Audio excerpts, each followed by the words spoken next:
नमस्कार। News for Asia के YouTube channel पे मैं मौसमी चंद्रा अपने एपिसोड 2 में आप लोगों का स्वागत करती हूँ। जी हाँ, एपिसोड 2।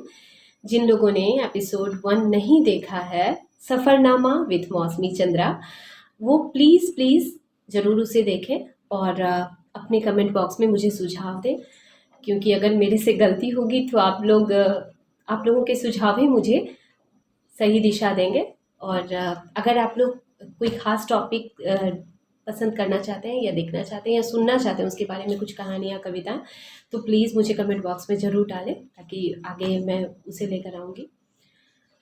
आज मैं हाजिर हूँ एक नई कहानी के साथ, एक नए टॉपिक के साथ, एक नई कविता के साथ।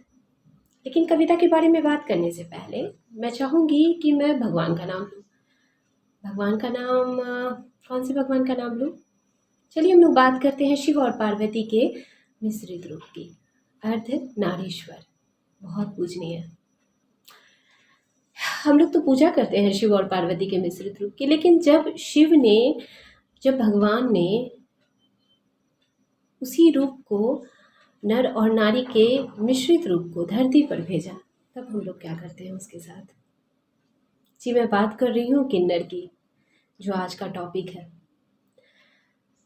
हम लोग मजाक बनाते हैं उनका, कोशिश करते हैं कि वो हमारे घर ना आए, क्योंकि वे आएंगे फालतू का नाच गाना करेंगे, वो तो हम लोग टीवी पे देख ही लेते हैं, ज़्यादा इंटरटेनिंग रहता है वो, और हमारा वक्त बहुत ज़्यादा कीमती होता है। ये सब समाज के इस उपेक्षित तबके के लिए क्यों हम अपना टाइम वेस्ट करें? तो हम लोग नहीं पसंद करते हैं। लेकिन एक बात बताइए, उनके पास कमाई का और कौन सा जरिया है? अगर हम लोग अपनी सोच थोड़ी सी बदल लें तो उनकी ज़िंदगी थोड़ी आसान हो जाएगी। उनकी दुआएं कभी खाली नहीं जाती, बहुत शुद्ध पवित्र दुआ होती है। तो हम लोग आज से कोशिश करते हैं उन्हें भी इंसान समझने की, उन्हें भी समाज का एक हिस्सा समझने की।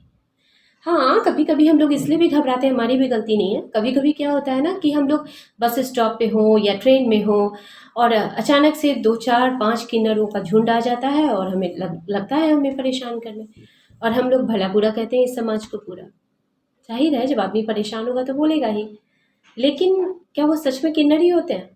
नहीं, कुछ पुरुष होते हैं, ठग पुरुष होते हैं, जो महिलाओं का वेश बदल कर इसी तरह धोखेबाजी करते हैं। तो अलर्ट रहना है और समझ में आ जाता है कि कौन क्या है, तो उस हिसाब से डिसीजन लेना है। और चलिए अब आज अपने टॉपिक की तरफ चलते हैं और उससे रिलेटेड मैं अपनी कविता सुनाती हूँ। सबसे पहले एक, उसके बाद एक कहानी सुनाऊंगी। आज मैंने पिछली बार कहा था आपसे कि इस बार मैं एक कहानी लेकर आऊंगी, तो सुनते हैं। घेर लेते हैं कुछ लोग, घेर लेते हैं कुछ लोग, कभी ट्रेन में कभी चौराहे पर, कभी घुस जाते हैं जबरन पीट पीट कर फाटक। हम डरते हैं, दे देते हैं जो मांगे सब निकाल कर। कौन है ये लोग? आखू, खनक, तस्कर या रजनीचर? इनमें से कोई नहीं। फिर कौन है? कोई खतरनाक पुरुष या अपराधिनी स्त्री? वो भी नहीं। न पुरुष, न स्त्री, न चोर, न तस्कर, ये होते हैं अभागे किन्नर। समाज से ठुकराए हुए, अपनों से चोट खाए हुए, हर भावनाओं को कुचल कर निकल गए हैं सड़कों पर, लिबास बदल बदल कर। सुनो सभ्य समाज, इन्हें पड़ी है कुदरत की मार। आप मत करो अनदेखा, ये भी हैं हमारी धरती का एक अनमोल सा हिस्सा। बहुत खूबसूरत सी है कविता। अभी मैं अपनी कहानी पे आऊँगी, जो मैंने किन्नर पे ही लिखी है, क्योंकि ये आज का टॉपिक है तो उसी से रिलेटेड कहानी भी है। इस कहानी का शीर्षक है खंडित मूर्ति। शुरू करती हूँ कहानी। पूजा करने के लिए जैसे ही हाथ जोड़े, तभी जोर जोर से दरवाजा नॉक करने की आवाज आने लगी। पतिदेव होंगे, कुछ न कुछ भूलने की आदत ही है उनकी। जब कार में बैठेंगे तब याद आएगा, फिर वापस से लौटेंगे। स्वाति, देख बेटा कौन है, मैंने बहू को आवाज लगाई। दरवाजा खुलते ही ढोलक और तालियों की थाप सुनाई देने लगी।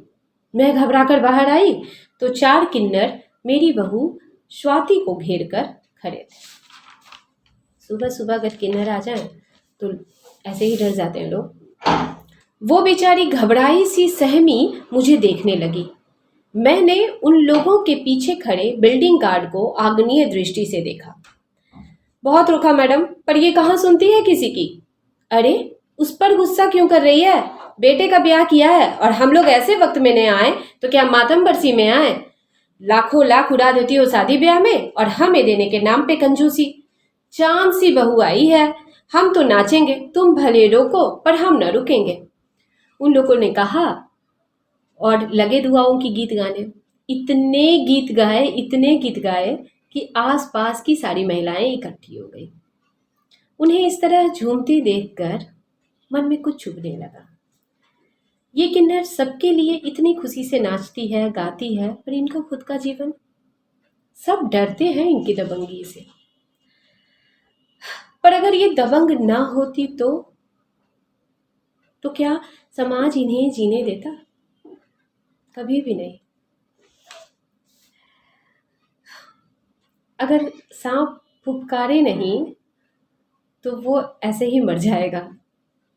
काटने वाला भी सांप मरता है और कोने में पड़ा रहने वाला भी सांप, उसकी विवशता है ये। अगर ये दबंग न होती तो समाज इन्हें जीने ना देता। बधाई देकर वे सब निकलने लगी। मुझसे जितना बन पड़ा मैंने उन्हें दिया। वो जाने लगी तो मेरी बहू स्वाति ने उसे पानी का एक गिलास थमाया पीने के लिए। बेचारी बहुत देर से गा रही थी, गला तो उनका सूख ही रहा होगा। उनका जी भर आया। उन्होंने प्यार से आशीष का हाथ मेरी बहू के सर पे रख दिया। खुश रह बेटा, अब आऊंगी तेरी गोद भराई पर। ईश्वर तुझे चांद सा लल्ला दे, तेरी सारी अभिलाषाएं पूरी करे। फिर सगुन का सिक्का निकाला और बहू की हथेली पर धर दिया। बहू के हाथ जुड़ गए। बोली, ईश्वर आपकी भी हर आशाएं पूरी करे दीदी। पानी पीने लगी। वो जैसे पानी पी रही थी उसके हाथ रुक गए, गला रुंध गया और वो बोली, क्या पूरी करेगा ईश्वर? शरीर तो पूरा दिया नहीं, खंडित मूर्ति बनाकर भेज दिया धरती पर। आधा अधूरा शरीर अभिलाषाएं पूरी करेगा। रूंधे गले से कहा और वापस हथेलियां पीटती हुई सीढ़ियां उतरने लगी। उन हथेलियों के बीच पिसकर उनकी सारी अभिलाषाएं भी बरसों पहले दम तोड़ चुकी थी। मैं उन्हें जाती देखती रही।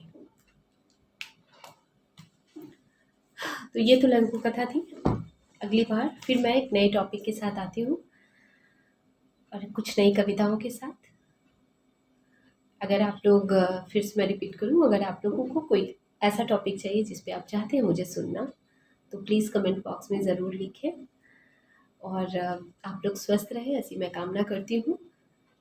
फिर मिलती हूँ अगली बार। नमस्कार।